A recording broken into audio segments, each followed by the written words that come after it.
இப்ப இருக்கிற 2K கிட்ஸுக்கு வேணா தெரியாம இருக்கலாம். ஆனா 80s 90s கிட்ஸுக்கு உயரமான கம்புல ஜவ்வு மிட்டாய் சுத்தி கம்பு மேல பொம்மை வச்சு பொம்மைக்கு பூ வச்சு பீப்பி ஊதிட்டு வர்ற ஜவ்வு மிட்டாய் தாத்தாவை தெரியாம இருக்காது. அந்த சவ்வு மிட்டாயை இழுத்து வாச்சி மீச பொம்மை மோதிரம் நெக்லஸ் செஞ்சு தருவாரு. அது சப்புன்னு அப்படியே ஒட்டிக்கிடும். சாப்பிட்டு முடிக்கிறதுக்குள்ள ஈயெல்லாம் மொக்க ஆரம்பிச்சிரும். இப்ப எல்லாம் எங்கேயும் கிடைக்கிற மாதிரி தெரியல. ஆனா பழசெல்லாம் ஞாபகம் வருதுன்னு இவங்க ஒரு ஜவ்வு மிட்டாய் தாத்தாவா ஆயிடுறாங்க. எல்லா உறவுகள்லயும் எல்லா குடும்பங்கள்லயும் யாரோ ஒரு ஆளாவது ஜவ்வா இழுக்கிற ஜவ்வு மிட்டாய் தாத்தாவா இருப்பாங்க. எதையும் அத்தோட விடுறது கிடையாது.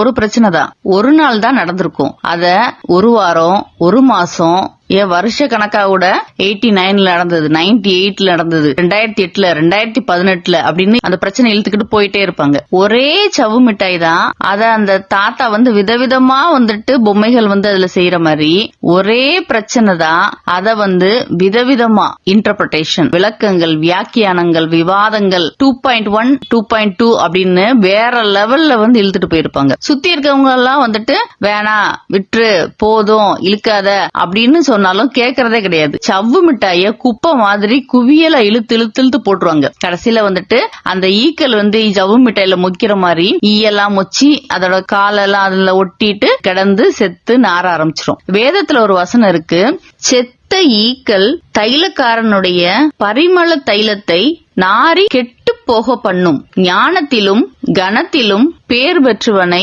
சொற்ப மதியினமும் அப்படியே செய்யும். பெர்ஃபியூம் மாதிரி நல்ல வாசனை வீசுற ஒரு எண்ணெய் தான். அதுல ஈ எல்லாம் விழுந்து செத்து கிடந்துச்சுன்னா அந்த வாசனை வீசுகிற எண்ணெய் எவ்வளவு நாரி போயிரும். அதே மாதிரி நல்லவங்க தான், நல்லா படிச்சவங்க தான், 4 விஷயம் தெரிஞ்சவங்க தான். ஆனா இந்த ஜவ்வு மிட்டாய் மாதிரி ஒரு பிரச்சனைய இழுக்கிற அந்த சொற்ப மதியினம், ஒரு சின்ன மதியினத்தால உறவு நாரி ஊர் நாரி பேர் நாரி எல்லாரும் காரி துப்புற ஸ்டேஜுக்கு கொண்டு போயிரும்.